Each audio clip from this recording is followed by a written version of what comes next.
Some advocacy groups are encouraging African leaders and youth in West Africa to prevent coups and promote democracy by including the youth in decision-making across the continent.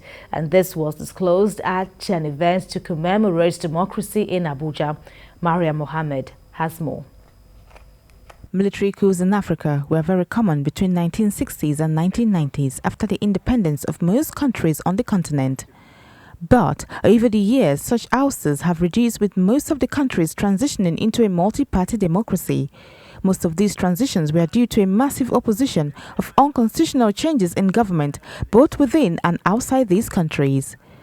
But the practice is slowly creeping back, and some West African countries like Chad, Guinea and Mali have had military takeovers happen in their domains.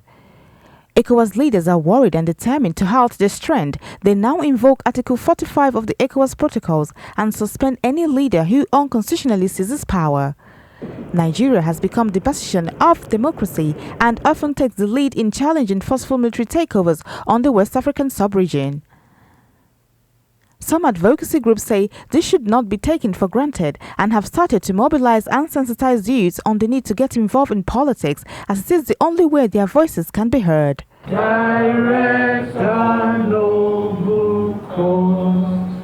At this meeting, panelists explained that a coup in Nigeria is far from happening, but in order to prevent an uprising across the country, grassroots empowerment, mobilization and sensitization is necessary.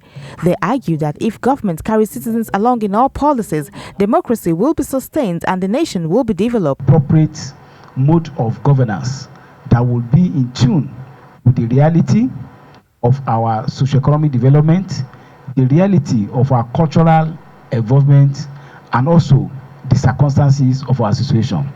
Because when you don't respect the rule of law, then you leave gap for military or for these dictators with khaki to wanting to take over power with the excuse that you're infringing on human rights. At the end of the day, when democracy is not protected, the people that will suffer are young people, right?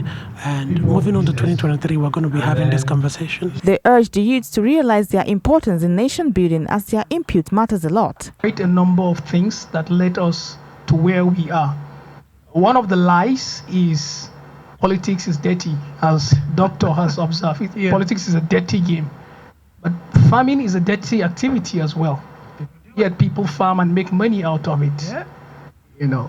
So involvement is key. The consensus amongst this group is that Nigerians from all walks of life should support the youth to rise to be in leadership positions, as they have a lot to offer in the development of the nation. Maria Mohammed, TVC News, Abuja.